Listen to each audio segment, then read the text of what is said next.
ஆண்டவராகிய இயேசு கிறிஸ்து அக்கறையில் இருக்கிற ஒருவனை சுகப்படுத்துவதற்கு 6000 பேய் பிடிச்சு சித்திரவதை அனுபவித்து கொண்டிருந்த அவனை சுகமாக்குவதற்கு கடல்ல பிரயாணப்பட்டு போறாரு.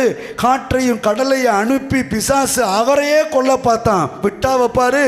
காற்றையும் கடலையும் அடக்கி அதிலிருந்து கர்த்தர் வெளியே வந்து, எத்தனை பேர் ஆமென்றீங்க? அவனுக்கு செய்ய நினைத்ததை செய்து முடித்தார். அப்போஸ்தலனாகிய பவுல் கைதியாக கப்பல் ஏறி ஒரு இடத்துக்கு போய்கிட்டு இருக்காரு.